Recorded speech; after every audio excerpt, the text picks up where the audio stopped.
My name is Gunnel Kjell Swärd, and I have the great pleasure to sit here with Anders Sigrell, Professor in Rhetorics. Thank you. We're going to have a conversation about language and the ability to persuade others and be persuaded by life itself. You persuaded me today that this is a great subject in your teachings. We have a 3-hour course with a lot of different nationalities. Tell us about today. Well, it's for the master program for strategic communication, and it's 30 students from a lot of different language countries. 11 Swedish, 15 that pays full. And that is also something interesting, what happens psychologically.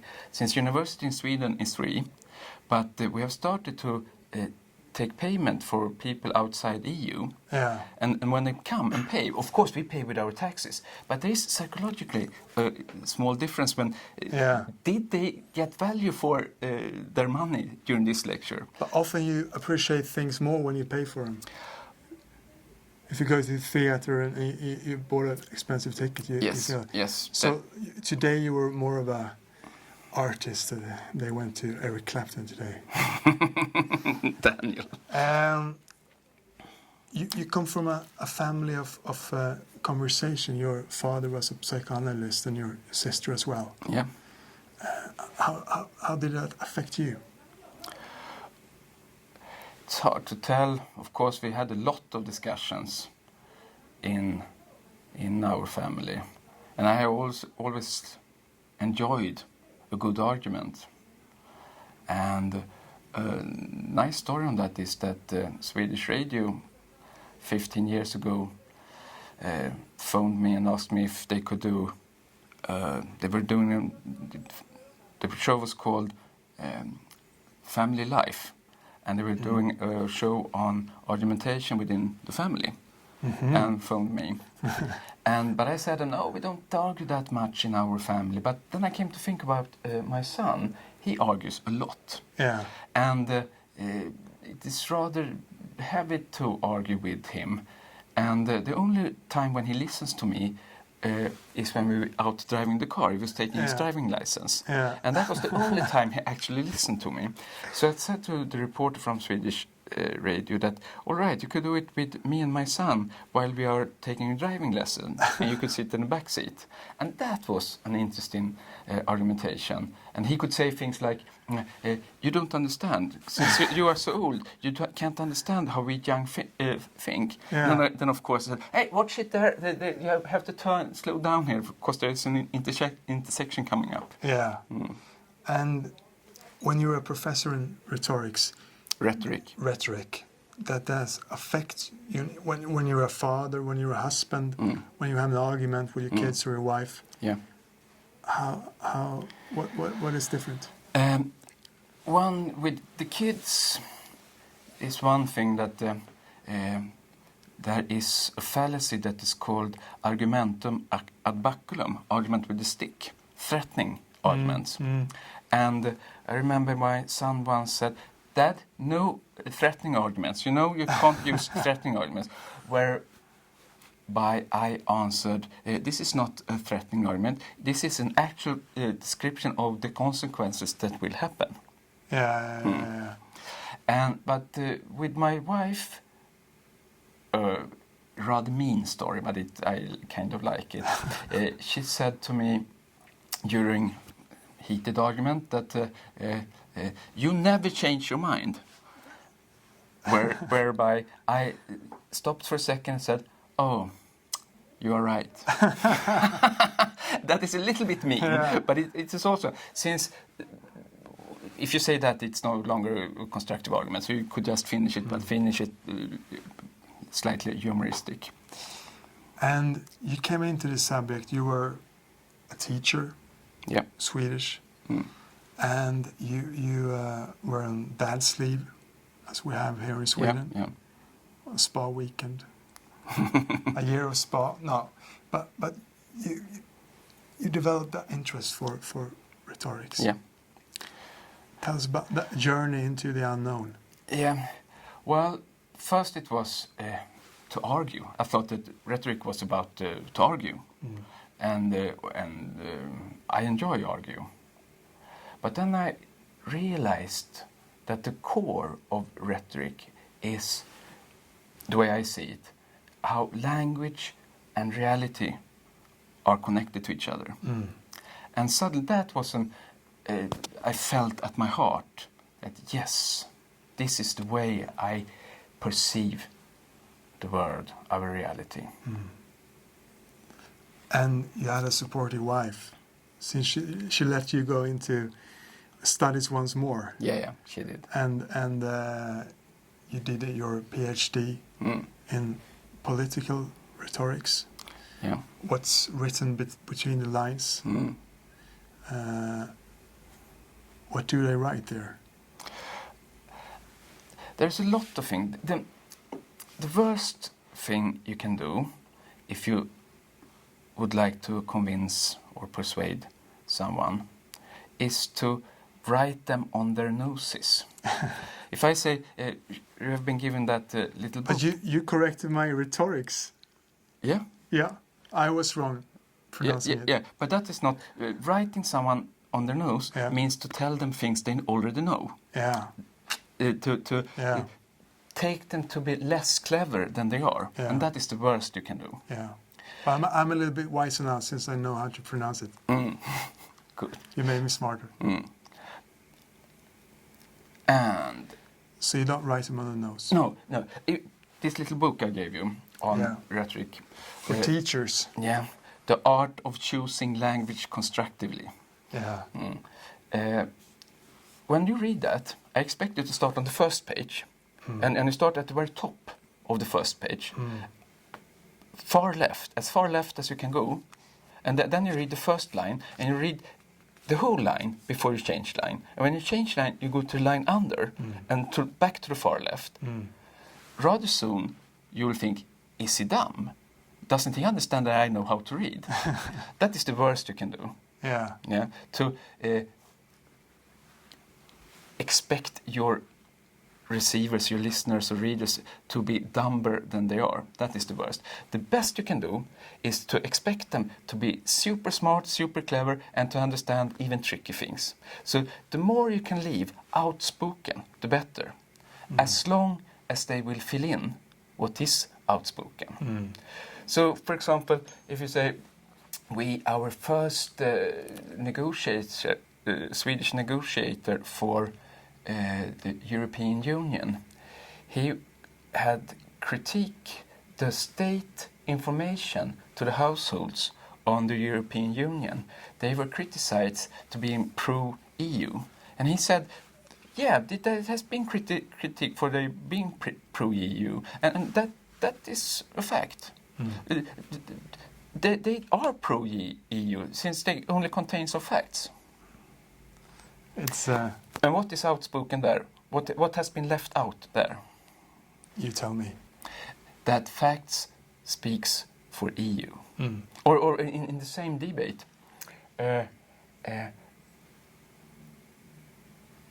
our common wealth within this country demands that Swedish industry goes better than it does today. Therefore, we must join the EU. Yeah. What premise is left out in that argument? That without EU you won't have a great wealth and far less industry. That the Swedish industry will go better if we join the EU. And that was something that was heavily debated at the time. And to leave that outspoken, you send a signal to the receiver, you who are so smart, I don't have to spell this out. Yeah. And that could end up in us filling that in and thinking, yes, of course. So we're filling in the gaps Yeah. with the things that they already thought we will fill them in with. Yeah. And then you went to Texas. Yeah. Cowboy. And you studied further. You went deeper into rhetorics. Yeah. Tell us about your Well, research. one thing I did there I did one article that I wrote there. I was at Lars Gustafsson. I visited him. He was a professor in philosophy, but I did most of my work at the rhetoric department. But I joined a philosophy seminar, and once Steve Weinberger, a Nobel Prize winner in physics, had a lecture at the seminar where he said the title was "Does Physics Explain Anything?" And his answer was yes, and he said that, among other things, that the great book on truths will be written. And the quantum mechanics will be an important chapter in that. And I was looking around myself in the room to see if he was ironic, if people were laughing. But no, they were dead serious. We will find the truth with capital T. And me being a rhetorician, that is completely my opposite view on it. That the truth is something that changes. A nice story I just heard the other day was about a Russian historian.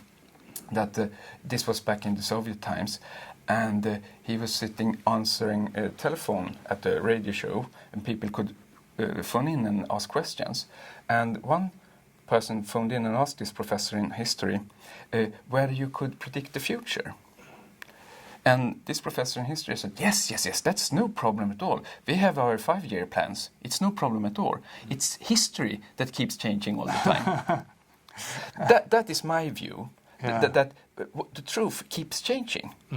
And so that was completely contradictory to these philosophers and physicists. So I wrote the article, Rhetoric and Philosophy, a Necessary Conflict, question mark, where I argued for that that we can never find the truth, final truth with capital T, and since we use language, and language is something else than the reality. This is not a book. Book is something completely different from this thing. And the word we use to describe this will have an impact on how we perceive reality. So that was the article that I worked with in Texas. And we talked about philosophers Sartre and Kierkegaard and their view that free will and all the choices we can make creates anxiety. Yeah. And today there's a lot of choices, and we agreed upon that it's a hard time to choose all the small things in life, but sometimes we forget to choose the big things, the biggest divisions in life, and the biggest are not so. No one calls you to ask what is your goal for your life, and what's your goal for your kids and so on, but they call you to ask which telephone company you want to choose. How can we use language in order to live a richer life, a better life, and to really grasp the meaning out of life? How can we use the wisdom of rhetorics for thousands of years when we speak with ourselves and not just others? That was quite a few questions. Boom, boom, boom. First, I'd like to tell you about the psychological article I once read many years ago. I don't remember the author or even the paper, the journal, but it came to it had checked this with choices, how satisfied people were if they just made a choice without reflection, or if they had seriously deliberated pros and cons before making up their decision. And when it was small things, like telephone companies and small things, people were much more satisfied when they had consciously deliberated over pros and cons. But then when it came to big questions, like for example, buying this house or not, or going to that education or not, there were no difference. And that is not strange, since there are so many pros and cons, you can never, it's too much. Should I buy this house? Boof. It doesn't matter if you deliberate it for half a year. You will be just as satisfied if you just take it or not. That is the first to your question. And the second is with Sartre and Heidegger and choice and rhetoric. The way I see it is that the number one axiom, postulate for rhetoric is that we choose language. And we choose language completely freely. But we are determined, when we grew up, if you grew up in a Chinese family, you will have another set of tools. And if you grew up here in Sweden... Yeah, you are completely right. We choose completely freely from the repertoire, the register that we have to choose from. So we choose completely freely from the things we have to choose from. And as Heidegger and Kierkegaard perhaps most said that this choice gives us anxiety. So we don't want to change. If you should think, should I use this word? Should I use that? How should I say this? It will give us anxiety. Instead, we try to make the choices presupposed to avoid anxiety. And then there is a risk that we get stuck in our way of seeing the world. And it will be painful to try to see it from a different perspective, from a different angle, to try to actually listen to someone else who looks at it differently. That will open up for anxiety. But that is the way we get richer, to have a fuller life, to see that there are more perspectives. So, in that conversation with yourself, because when you're debating with another person, sometimes you feel like you want it, and sometimes you don't. But when you're talking to yourself, how can you let that conversation make yourself grow? When you wake up at night at 3 a.m. and you think about all the choices you made and so on. Christian Koch is a professor in rhetoric at Copenhagen University.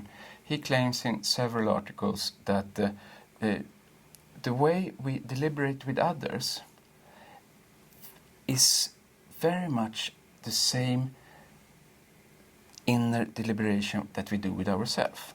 Pros and cons, arguments, metaphors, they are the same. If we are debating something and you are debating within yourself. And their rhetoric could help us reflect over the words we choose have an impact on how we perceive reality. If you wake up at night and say, there is a risk that this and this will happen. Or if you think, what if I phrase it differently? There's a chance this and this will happen. Will that make you... Because the language we choose when we speak to other people is not so it's kinder often than when we speak to ourselves. Young women who don't believe in themselves or speak to themselves in a negative way, most of the people are kinder to others than sometimes to themselves. Can you use rhetorics in order to change the vocabulary? Yes. And become best friend with yourself? Yes. I'd say, to answer, I'd like to do like this. We choose completely freely from the repertoire we have to choose from, and the rhetorical term for this repertoire is copia.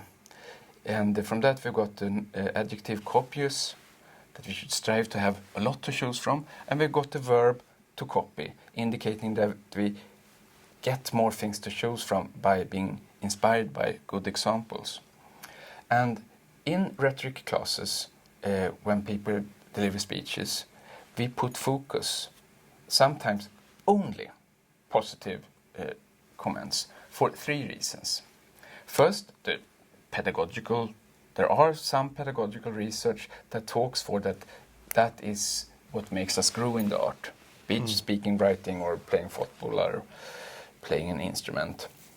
And the second and most important reason is that if that is the case, that we choose freely from what we have to choose from, and we get more to choose from by being inspired by good examples, of course, we have to practice to find good examples. Yeah. Yeah, and to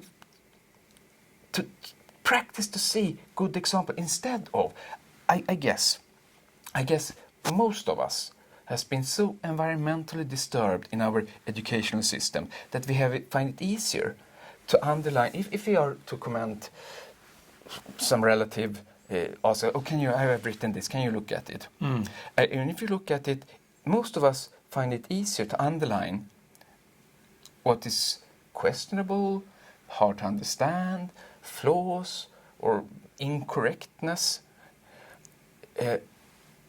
than to underline what is good, with the comment in the margin, why this is good. And if you practice, which I force my students to do, to look for good things, you will be more able to find good things, even with yourself.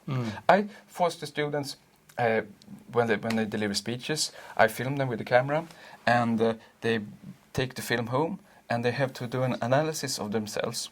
Yeah. And they are only allowed to write down what talks for the purpose to be met. Yeah. And when you use language in the family, with your kids or your spouse, how can you use it in a way that kind of build relations instead of tearing them down? Avoiding conflicts or handling conflicts in a constructive way. Well, using rhetorics. Yeah. The answer I would give to that question would be that rhetoric, from one point of view, is nothing but a set of meta-reflective vocabulary that can enable us to reflect on what happens in the communication situation.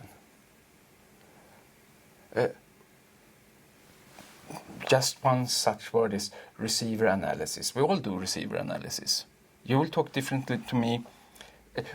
Everyone will talk differently to a child compared to a job interview. Everyone will do that without reflecting over it.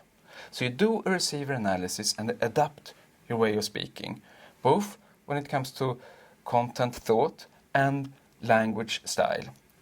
And to reflect on what kind of receiver analysis am I doing now? How do I see this person that I am now having an argument with, or that I'm now discussing with? How is to reflect that is just one such single word that could help us reflect over a communication situation, its terms and outcomes. Take another point of view. Look from above, so to say. Yeah. And if I were to become a millionaire now by selling your book here, going out and making this multi-million-dollar business, Rhetorics for Teachers. Perhaps we have to change the title. Rhetorics for People, or for Winners or something. How do I become a good salesman using rhetorics? It's the same thing. Rhetoric is, from one point of view, nothing but a set of meta-reflective vocabularies that could... If we, after a communication situation, if I try to sell something, how did it go? What was it that made this go well? To reflect over, I choose that language, and I choose that language, I choose that body language. We choose body language as well. You don't think about it, but we choose body language. To reflect over the communication situation. That is the way I see it. I should be able to give a much better answer to that, since I had a doctoral student that finished his PhD last year, and he wrote about rhetoric and business-to-business salesmen, and he claimed them to do business all the time, and rhetoric could help us understand what they were doing. And did he have a conclusion? Yes. He said that they were doing business all the time. And they were always keeping an eye open for business. And rhetoric could help us explain why they were successful. You have to interview him. Yeah. he will give a much better answer. I worked with that for 4 years, so I guess he found something. But to persuade someone else to buy your book, what's the magic tricks? If you step aside from the the names of the different techniques. One thing that I have found successful is that you don't have to pay now. Just write your name and address and take a book now, and the editor for the book company will send you a bill. Yeah. So if you're going in to the bookstore to sell your book here today. To the bookstore? Yeah. In that case, I would say this book has sold close to 8,000 copies, which is very big for a handbook like that. So it is a popular book, and rhetoric is now in school. It is in the curriculum, in Swedish curricula, since 2011. It is in the Swedish curricula for Swedish high school. So there is definitely a need for this book. And it's very easy to sell. If you look at it, big text, only 130 pages. And it even has some pictures. So it is an easy read. Yeah.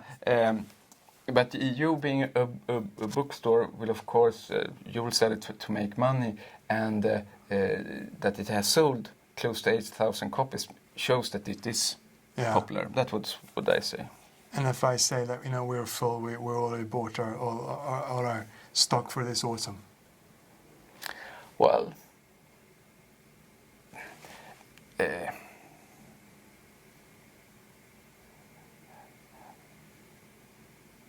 okay, I would say. Is it okay if I just leave some copies here? If you sell them, good for you. You don't have to buy it from me. I come back in a week or 2 weeks or 3 weeks and collect them. If you sell some, the profit is yours. You don't have to buy them at all from me. And that technique is called foot in the door technique. Yeah. And Perloff is an American researcher. He wrote the book Persuasion quite some years ago now, that he said that there are two techniques, foot in the door and door in the face. And his example was kids selling Mayflower, small plastic flowers. Yeah. And he had 100 kids go around banging doors, asking if they would like to buy. And he checked how much people bought. And then he had the same kids go to another neighborhood, and instead of just offering them, offer them for 5 kroners, 10 kroners. Instead of doing that, he had it much smaller. That he asked, would you like to buy this for 1 krona? Yeah. And if they bought that, then he asked, would you like to buy this? And perhaps you would like to buy this for 10 as well. Yeah. They sold more. And the other way, the door in the face. Yeah. The same kids in another neighborhood bang on the door. Would you like to buy this huge flower for 100 Swedish crowns? And I said, no. But perhaps you would like to buy this for 10. Yeah. They sold more. as well. Yeah. So both worked. And my leaving the book would be foot in the door technique. Yeah, that's great. And this has a long history, rhetorics. It's 2,000 years. 2,500. Yeah. It was coined, rhetoric was coined, actually it's fun that we know first time that the word rhetoric was written. It was in the Plato dialogue named Gorgias. There he asks Socrates, Plato's alter ego, asks Gorgias what is his trade. And he says, my trade is rhetoric. And that is the first time. Rhetor, an orator, meaning orator, was before, but not the noun rhetoric. And the things that you are teaching out today has its foundation 2,500 years ago. Yeah. It's the same Latin names. Yeah, it's the same Latin names. And I don't think I am bold if I say that since rhetoric has, for 2.5 millennia, researched and educated on how language is used in interpersonal communication to persuade, rhetoric has found tools that are the best to talk about interpersonal communication and persuasion. The students you saw today that they take the master class strategic communication. Strategic communication is a division or sometimes even an own department. They deal not first-hand with interpersonal communication, but how organizations communicate. Yeah. And they have incorporated rhetoric and done some, and talk about how do organizations communicate. Yeah. So I'd say for interpersonal communications, this old stuff is the best. But when it comes to new situations like that, then perhaps others are even better. And which corporate leaders would you say is the icons? Like you have Steve Jobs with their graduation speech. Yeah. Talk about graduation speech. Did you see J.K. Rowling's graduation speech? You should see it. That is also... Did you use some magic? Which you didn't. But do you see any icons that are great to communicate values and getting people to line up? Yeah. To share that vision and to pass it on to the next generation. Yeah. No, his name slipped me. IKEA's. What's his name? Ingmar Kamprad. Yes, thank you. He is truly successful. I had And he's snoozer, just like you. Yes. That's good for you. Is that a success key? Well, it makes you... Look human. And it makes you... You had a nice suit on you when you did your lecture today, but you had the prill, as we're saying in Sweden as well. Yes. So you looked a little human. It makes you strong and beautiful. Ingvar Kamprad has truly succeeded in transferring his vision for the company. If you go and visit, they still have their head office just a couple of 100 meters from here. And if you go in there, I had a lecture for the chain management group. They don't want to have things stored. They don't have any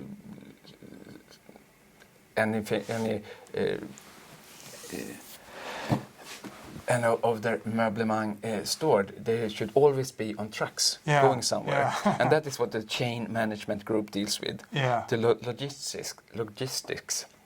And it was so fascinating. Everything inside that main office was, of course, from IKEA. Everything was very simple. And the people that worked for the management change group, they came, there was one Swede, but then it was from Austria and Cyprus and a lot. But all of them, you could sense felt part of the IKEA family, had learned to speak some Swedish, and even if English was the working name, and the IKEA was real for them. Yeah. So that is a success story that I came to think. And is that to communicate values that are true? Because often you have this lead values and things that you just stick on afterwards that aren't really that doesn't have a foundation in reality. Once more. Instead of lunch for you today. Yes. Makes you strong and beautiful. Is that when it's true, the words that you communicate? Because Ingvar Kamprad, he lives like he teaches a simple life. Yeah. I don't like the word true. Since truth... You're a little allergic to truth. Yes. It connotates an exclusive if we use thing. Authentic. What is authentic? Truth connotates... you live like you speak. That is good. Yeah. Ingvar Kamprad, the way we know, he conveys something that is true. I've written... And then the staff, they really grasp it and incorporate it into their value structure as well. I have read things that Kamprad has written about we mustn't live too fancy. That would make us lose the understanding for our customers. We have to live this way. And I believe that now, but suddenly that will change as well. Since our knowledge is our human knowledge, we can never know what something really is.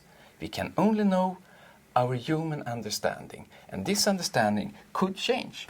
Perhaps Kamprad, he turned out that he was a Nazi once, and he dealt with that crisis situation really well when he wrote a letter to every employee and explained and begged for pardon.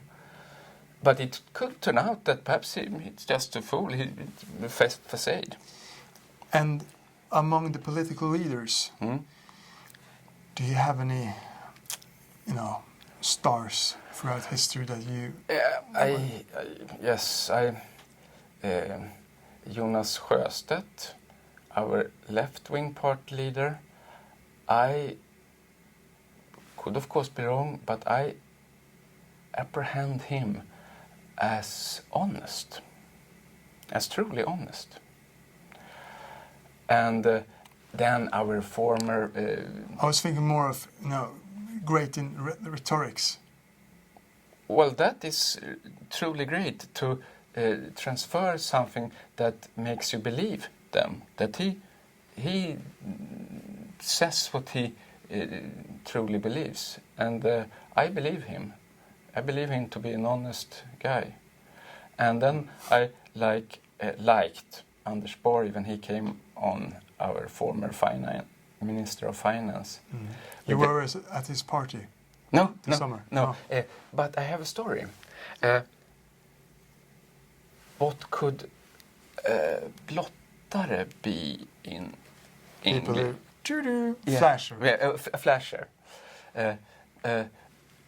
A flasher, an economist, and a sexual teaser stepped into a bar and ordered a bottle of tequila.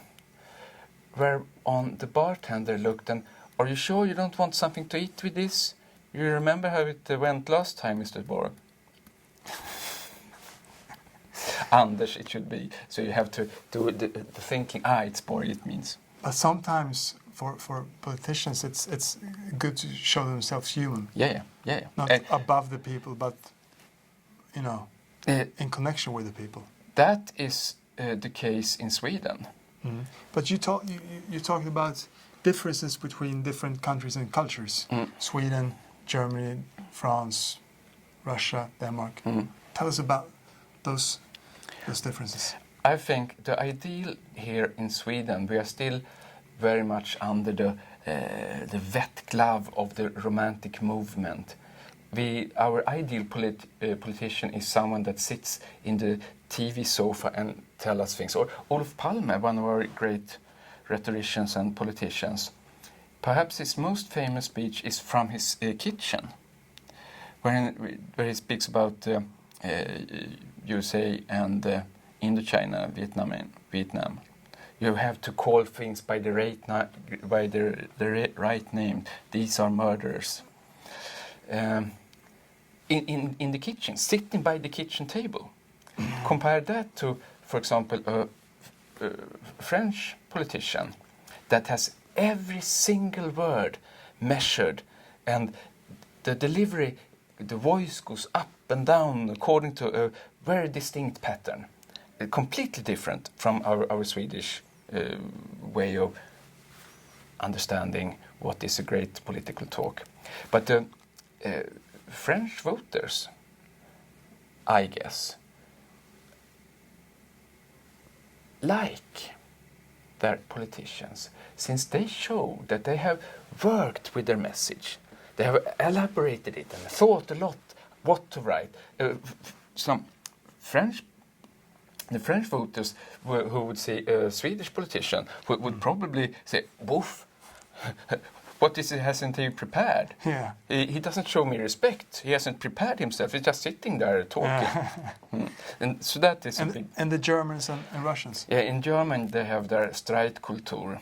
I once was the opponent for an Gudrun Weiner's dissertation that was named "To Fight with Words." That was on German political talk shows, and she found that in these talk shows, if they weren't shouting at each other, it wasn't any good debate. There must be some strike where you must show. And in the Russians, well, you remember his name? What was his name? Chodorkovsky. Once again? Chodorkovsky. Sounds good for me. Yeah, I just remembered a couple of years ago, he in the Duma went up and hit one in the face, and his poll ratings went up, which is rather strange. And in America, they have rhetorics in school. Yeah. And how does that affect society and the politics? Well, since this romantic movement, I believe that to be the rhetoric has re-emerged on the European scene. It was gone for quite some time, or played a small role in the shadows. It's just now the recent years that it has entered our universities as a subject on its own. And the reason for that is the romantic movement, where the ideal was the God-inspired poet that was authentic and genuine. And that is contradictory to this rhetorical take on how you learn things. You remember I mentioned Copia, that we learn things by being inspired from good examples. And that is contradictory to this romantic idea. And in USA, who was formed 1776, they didn't have any romantic movement. So rhetoric never went down the drain as it did here in Europe. And so rhetoric has been part of the curricula all the time in the States. Having show and tell from year one. Ending up with Americans being technically, now we are of course doing sweeping generalizations, but with the sweeping generalization, if you compare an American to a European, the Americans are technically skilled in. And they feel more confident in the rhetorics. Yes. And the Swedes are a little more introverts. Yes. There are. I've tried to find it, but I haven't found it. But there are quite some rumors on with the studies that has been done, research that has been done. But one such research that are quite often referred to that could be a walking legend, is that if you ask people, if you ask Swedish people what they're most afraid of, to die comes in place fifth. And public speaking is public speaking is the worst. And you are the first rhetoric professor in Lund for 200 years, so you're about to change this thing. Yeah, I'm working hard on that, but just to say, it's truth with modification is that I'm the first professor. But all truth is with modification. Definitely, yes. So tell us about how are we going to change that? How are we going to make public speaking something that people feel passionate about? It's on the move already. Just look, you are doing an interview with me. 20 years ago, rhetoric was considered a bad word. It was a bad word only 20 years ago. And or perhaps, if you say 40, it's definitely. 40 years ago, rhetoric was only used as a bad word. Our prime minister had nothing but the same old rhetoric to come with. Oh no, don't give us that rhetoric. Meaning something artfully constructed instead of the truth. But that has changed now. But rhetoric could be perceived as art form as well. Yes. Like the high arts, you have music, you have rhetorics. Yeah. Different communication. Yes. That is like different question. Let's answer first this how it will change. Rhetoric is now part of the curricula in Swedish high schools. All students in Sweden will have compulsory rhetoric. So, and that cannot be a bad word. And so it will be, they will practice to speak. So they will all have nightmares before their public speaking. Yes, and but they will be better and better. Better and better for every time they do it. I've done some public speaking myself. And the thing that I really don't like is that people doesn't seem to be affected by the message strongly enough. If you speak about, for example, the brain and exercise, there's super strong proof and connections that you will have a longer life, stronger brain, higher IQ, etc. when you train. But after listening to that, people don't sign up right away to a gym class or get on their bike.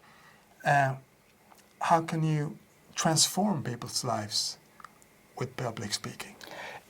With a question like that, I had a student the other week who delivered a persuasive argumentation for veganism. Have you started to become a vegan? No, but I haven't had eaten meat since 1978. Oh. Yeah, and that is also an interesting and good story. But this student, his argumentation was not that people should be vegans. It was not that people should be vegetarians. It was that they should have one meat-free day a week. Foot in the door technique. If you say you must stop everything now, become vegans, and if you say people you must train as hell now, will they? Perhaps they will. It will be take a too big step. But if you say to if it is less than 3 stairs, I will take the stairs. Well, that could be a starting point. And from that, perhaps go on more and more. So if you were to persuade me now, stop eating meat, you've done it for almost 40 years. How would you do that? I would say, since I know that you care for the environment, I would take that according to UN, 14% of the carbon emissions on Earth stems from cattle. 14%. That is just as much as all the cars, all the boats, all the planes, the whole traffic system also have 14% of the carbon emissions. But in order to reduce that carbon, you have to kill all the cows. No. You just stop eating meat. No, but the cows there, they live. Yeah, but if So the cows have to die before the carbon emission decreases.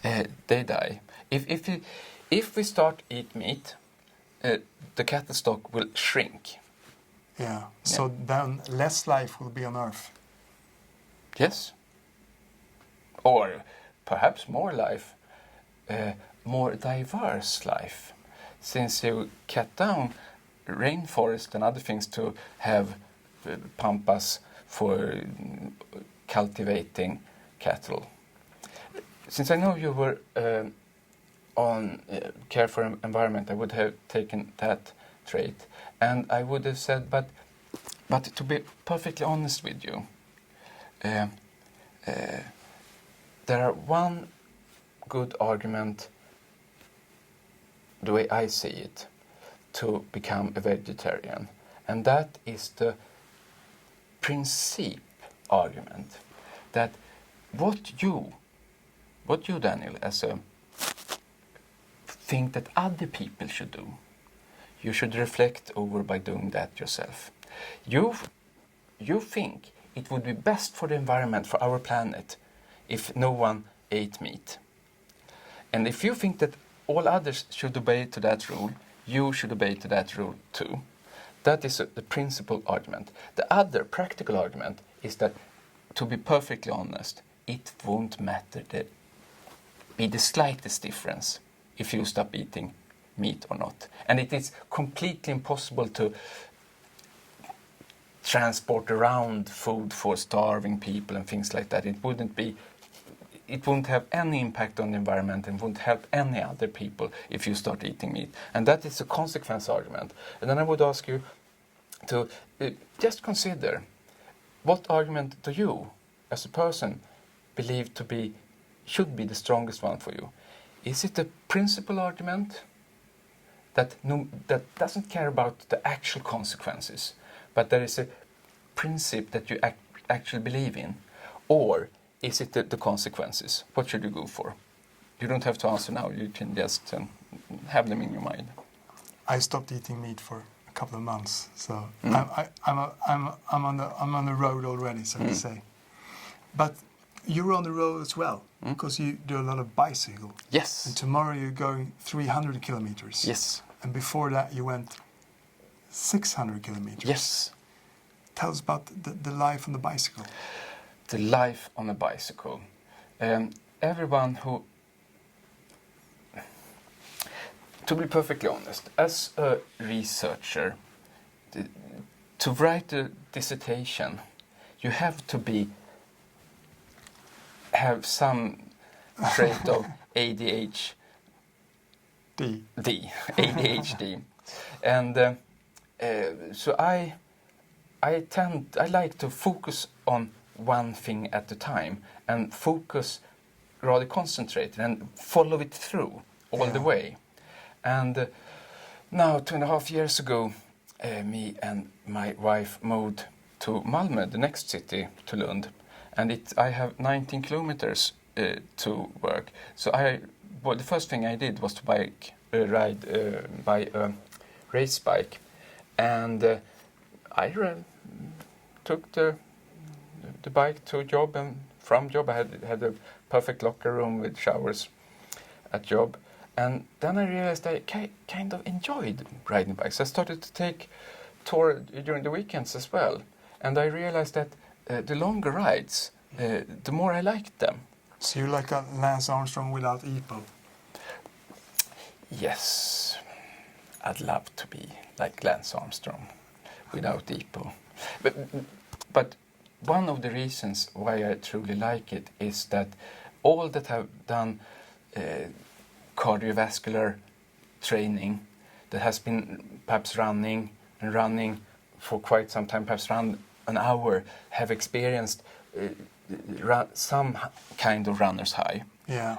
And no matter how well-trained you are, you can't practice more than 2 hours running, because that will tear your body if you run more than 2 hours, I believe. But on bike, you can bike 2 hours, 4 hours, 6 hours, 12 hours. And tomorrow, the 300K, I guess it will take 16 hours, since we will have to go by map and find the routes and things like that. At least 12 hours. But your wife has her birthday tomorrow. Yes. So how do you combine family life with so much training? Well, me and my wife, we've been married for 31 years. And the first time I realized that she actually managed quite good without me was writing my dissertation. I was writing, and dinner time passed, and I phoned my wife and said, "Oh, I just want to finish this. I'll be home late." And she said, "No problem." And she said that quite sometimes, and I thought she said that to be nice, to meet me.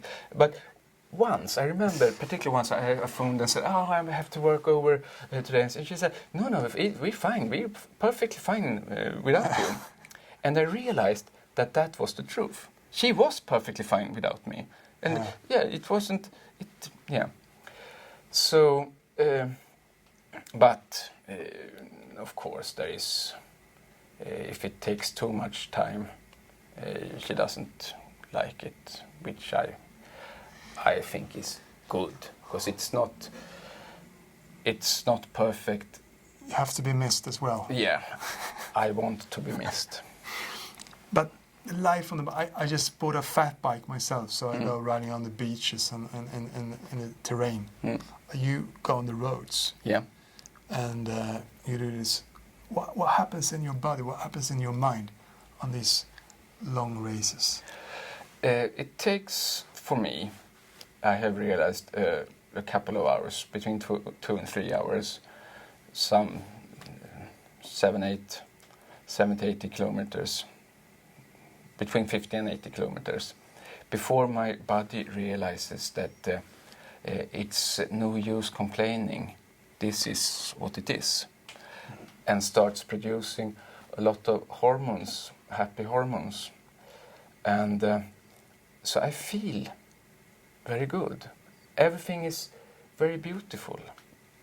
And especially, I remember once last winter, I was riding with a friend of mine and staying behind, and it was 4 degrees Celsius plus, and it was raining, and it was a long, not steep, but it was long road uphill, and I was laying behind and getting water from the back tire into my face, and I was thinking, is there anything else I would like to do now?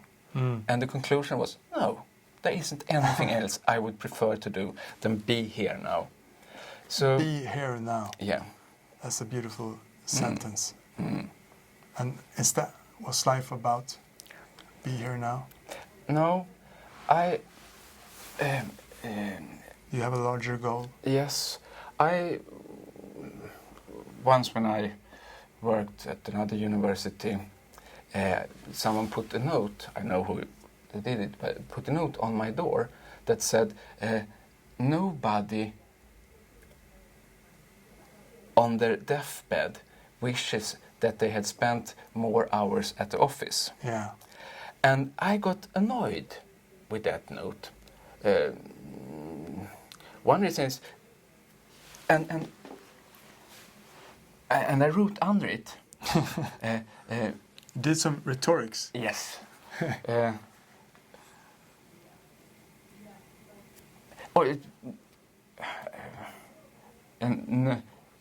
But very well at the end of each semester, I think I wrote. And this be here now,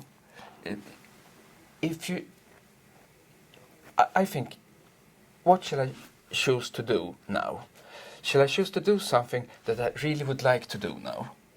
Or shall I choose to do something that I tomorrow will be glad that I did today? Or should I even choose something in a month? Or should I even do something now that I, in 10 years, will appreciate that I did now. And that is, you cannot just live here and now, and you cannot just live in the future.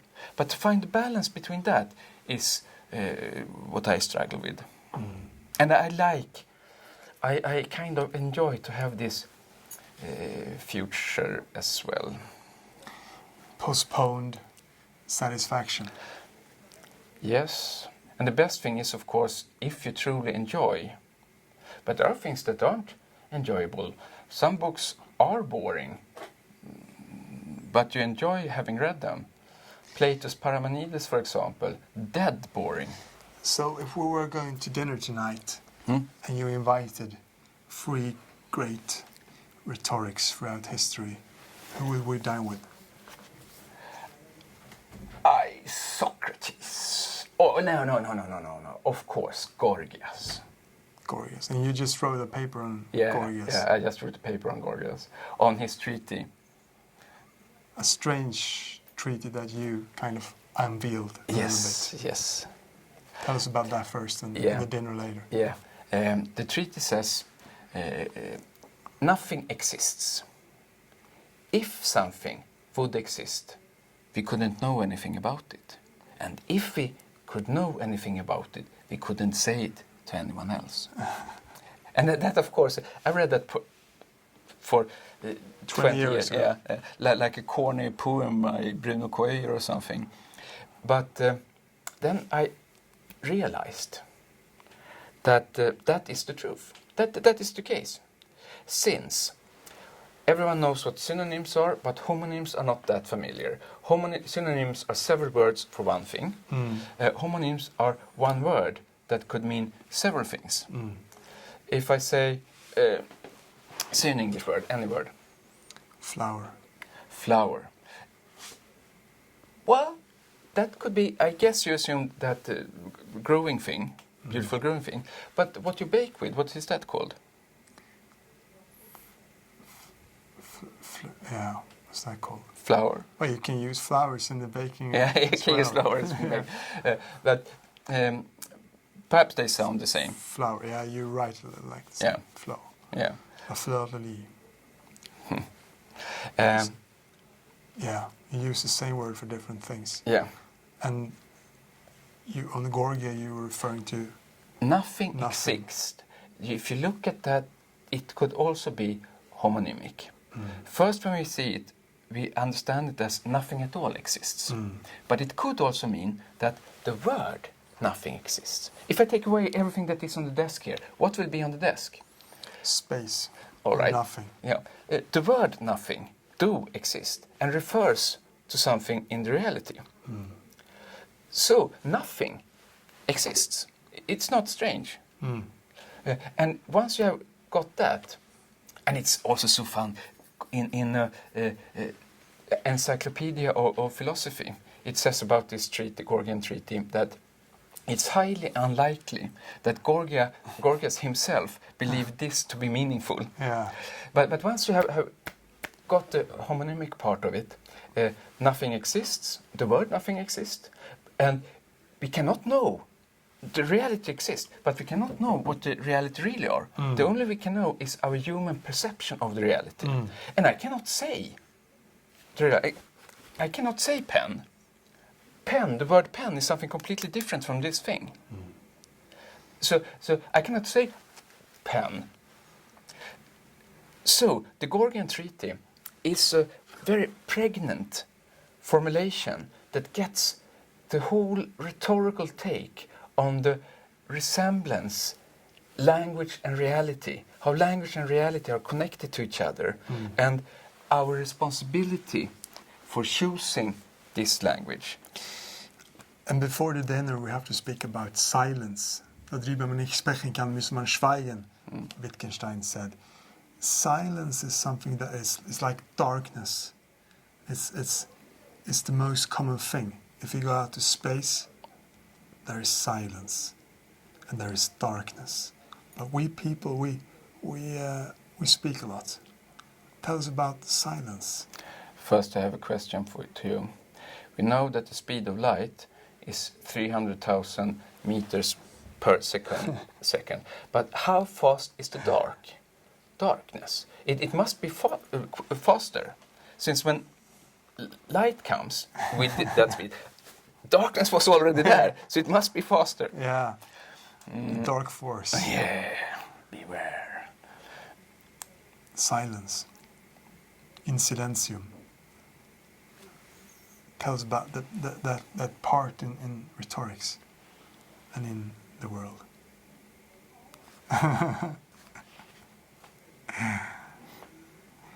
I shall give you a hint for the next, your next birthday speech. Yeah. Everyone, you should say something like this, that everyone knows that the thought is the most important. Mm. That is the most important. So here I will give you a thought. And silence is a strange thing, because when you're in a conversation and you're silent too long, people get uncomfortable. Yeah. And it's an interview technique as well, because if I'm silent, it will expand your view underneath a short answer. Yeah. So silence throughout history. Yeah. I only have one old friend from high school that we could be silent together for hours. We didn't have to speak. Is he mute? Nope. But he's very special. Yeah. And silence throughout history has been, you have interviewed nuns, and there is quite a few brothers that gave silence. A vote of silence. And there has been rhetorical research on silence since antiquity and onwards. And silence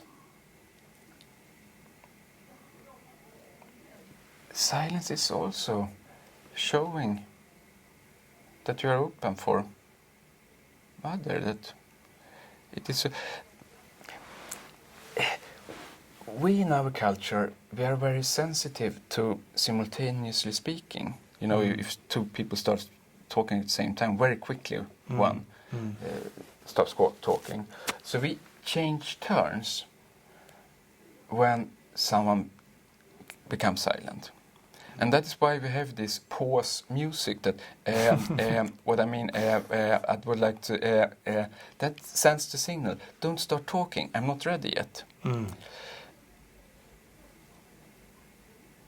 And the more silent you can be, the more pauses you can do if you deliver a speech, the more ethos strengthening it will be. Not only will you give your receivers the chance to ponder about the important things you have said, you will also say, I have such strong ethos in this situation that I can make even this long pause. And knowing that I will not be interrupted. So you could use silence in that way. And if you read conversations, you know, it's all text. And if you listen to conversations, it's all words. But in reality, it's more than 50% silence. Because when I speak, you're silent. And when you speak, I'm silent. So silence is a big deal of everyday conversations as well. Everyday conversation. And when someone is holding a speech, a lot of people is silent.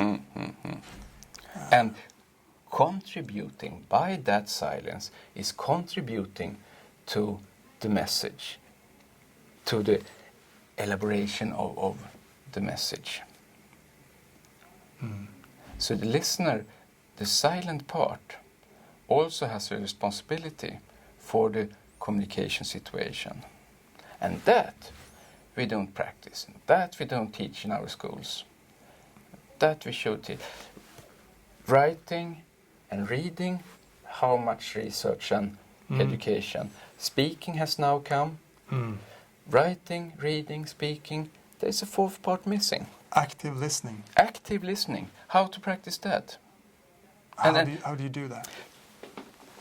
I force my students to do an assignment, and that assignment is eavesdropping, peak listening.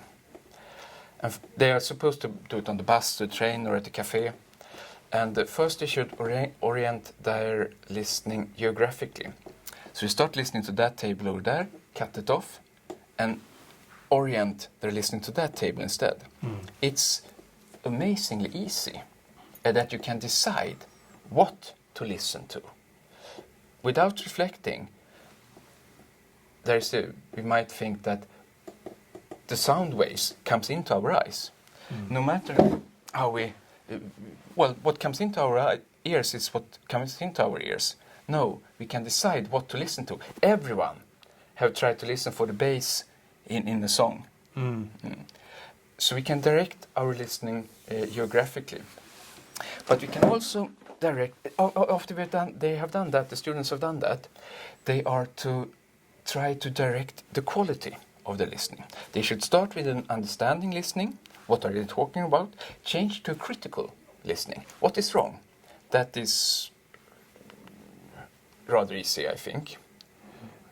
And when they have done that, they should try to change to an empathic listening. Not sympathetic, not to understand what feelings are being expressed, but for themselves. Try to feel what feelings are being expressed in that conversation. And they are to write down how it went and what we can learn from this exercise. And it is amazingly how many students that write that, I had no idea that I could choose not only what to say, what to write, but also what to hear.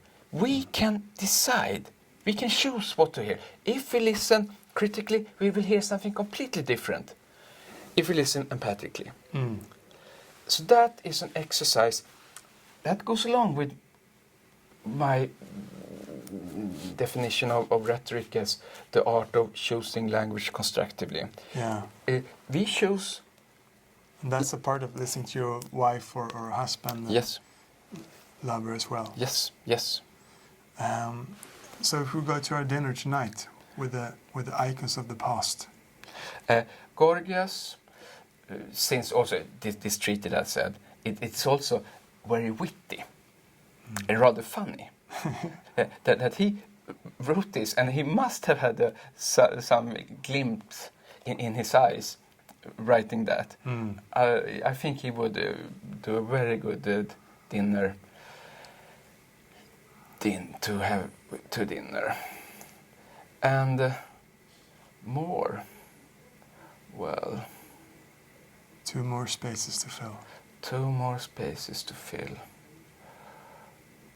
Well...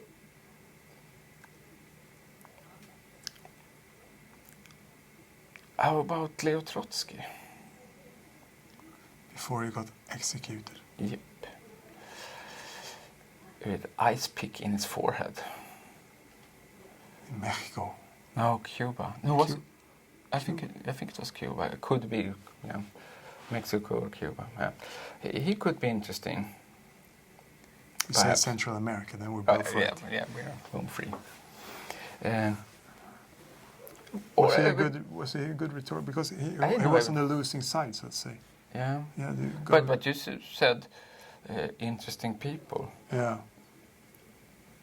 Or Engels, for example. That I think Engels. I changed my mind. Friedrich Engels. Everyone heard about the Communist Manifesto, but that he wrote together with Karl Marx. But his book, the transition of socialism from utopia to science, that was sold in bigger number than the Communist Manifesto. And he writes about socialism there that I think would be very interesting to hear him talk about, perhaps. When you said that, Gorgias, and then I thought one politician that actually has made something, and then one scientist, one researcher, that would be interesting to have. Or perhaps a novelist. Which scientist and which novelist? Well, Kurosawa. We take Kurosawa, since we both enjoy. We hope he speaks English. Yes. At this dinner we have a common native language. Gorgias, he only spoke Koine. And Kurosawa, have you read his book? I have his book with the birds on the outside. Yeah. But he has a book, What I Think About When I Speak About Running. Mm-hmm. And you should read that. Yeah. I listened to him in my book I read last night about exercise and brain. And he was the one, I think, that run for 2 hours every afternoon. Yeah. And affected the energy level and all the rest of it. Yeah. Creativity and so on. Yes. So Kurosawa would be the novelist, and who would be the scientist? Well, I don't know. What do you say? Have a suggestion. Let's discuss this. Well, is there any scientist that made any progress in the field of rhetorics? Because not everyone is so communicative with the Well, we have who has expanded the rhetoric field the most. Yeah. More contemporary, we have the Belgic guy Chaim Perelman. He could definitely be very interesting. And what did he do? He wrote about La Nouvelle Rhetoric, the new rhetoric, where he for example, he came up talking about inventions. The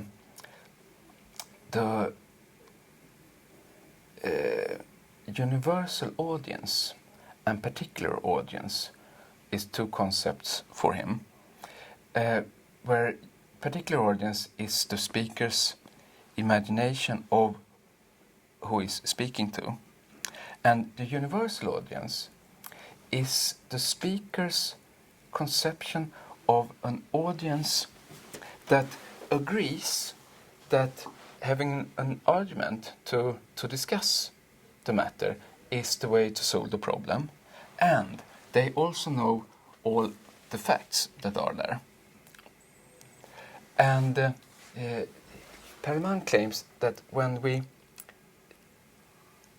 construct our arguments and our speeches and the way we argue for a thing, we should do it so that the universal audience would accept this way of arguing. Yeah. And so that is a rather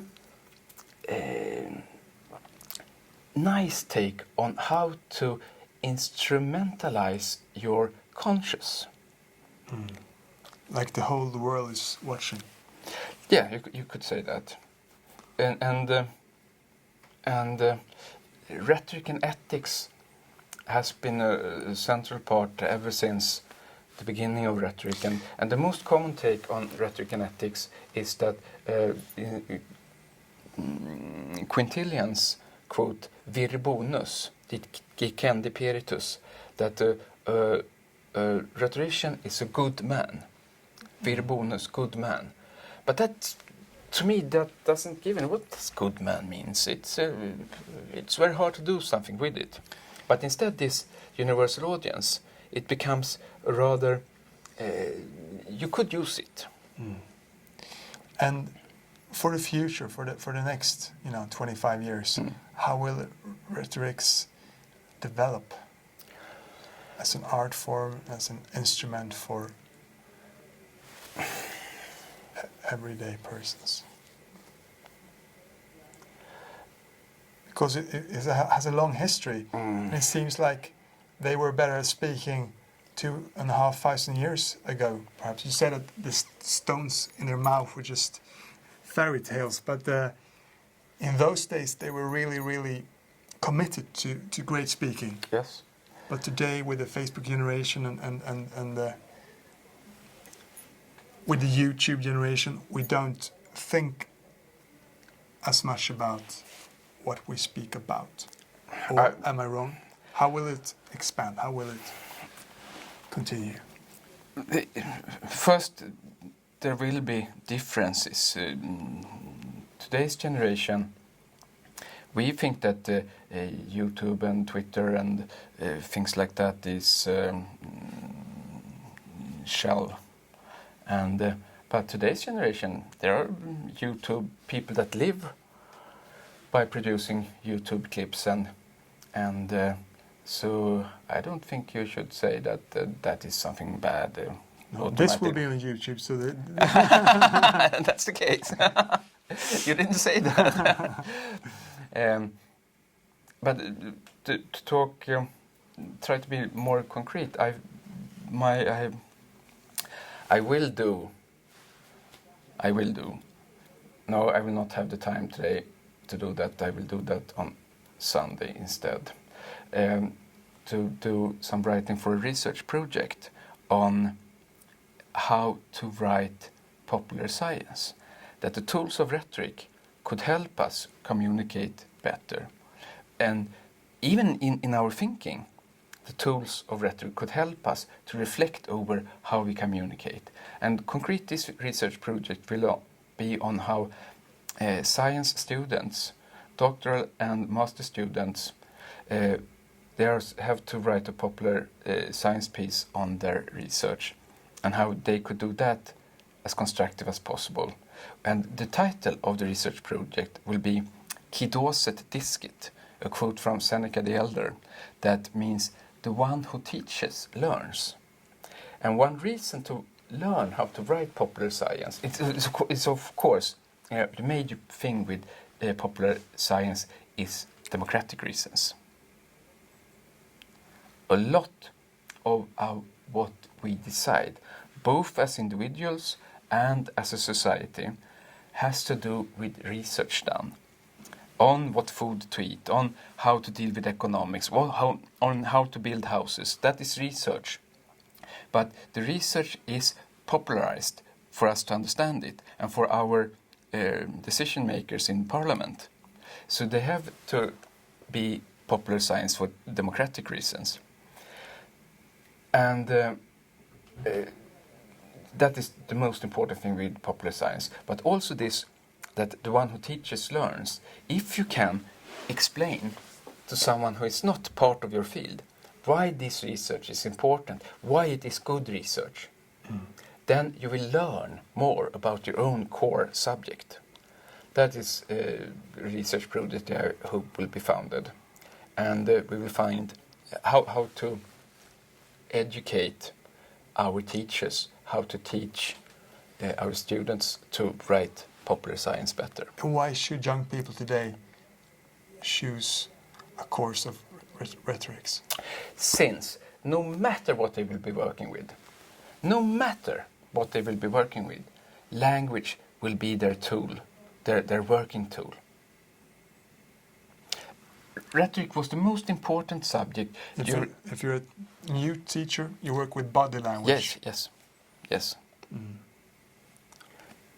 And do you teach dress codes as well? Because you have a nice costume here. But you said it was 40 years old, but it looks brand new. Yeah, it's polyester, 100% polyester. Yeah. So it's like sitting in it becomes very hot and very sweaty, but I like it. And I don't teach a dress code. So you could. Because what you have body language. Yes. You have the clothes. Yeah. You have the eye contact. Yeah. Proximity, the distance between our bodies. Yeah. That we are close today. Yeah, we're close, but we're not that too close. No. That also differs between different cultures. How close is comfort? Yeah. That if I would sit here. Yeah. It could be slightly discomfort. Yeah. But there are cultures that even, for example, it's okay to just hold hands while talking. Yeah. How come you're not comfortable? Yeah. Is there any more parametrics that you could think about? When you want to reach out with your message? Well, how the voice sounds, the sound of the voice, and how to deal with pauses, how to use silence. Yeah. And the voice, have a variation in your pitch, in your tempo, in your stress, in your Because volume. like people from Norway, they often speak like they're very happy. Because they speak I'm so up in the depressed. end. I'm so depressed. I think I go and hang myself. It's so we can use these different tools Yes. in order to build a more confident self, perhaps. Yes. And when I go in to the boss to ask for a higher wage, if I feel confident, I have a greater chance of persuading someone. I think so. But my own experience in that field is that when I was a doctoral student, I was supposed to have a negotiation with my boss for my wage, and I prepared myself rather good. Yeah. I looked for the standard doctoral wage at all universities in Sweden, and I looked for the criteria, and I filled up every criteria with 3 reasons why I should have on every criteria. Yeah. And I got in, and we started a discussion. After a while, I got engaged. So I stood up, and I walked around, and I argued. And my boss, he became smaller and smaller. And after a while, he said, "Anders, I just as well admit it. Your wage has already been set." That's how that went. Yeah, that's how that went. And you said that the reason you have a nice costume is because you don't feel 100% confident, but the less well-dressed you are, the more confident perhaps you are. Sometimes. Yes, I think so. That if a professor shows up with surf shorts and polo shirt tucked into the trousers, then you know that he feels pretty confident. Yeah. Yeah. And I feel confident after talking to you. It's been a great day and a great conversation. Well, thank you, and the best of luck with your bicycle tomorrow. Thank you. Thank you. Thank you.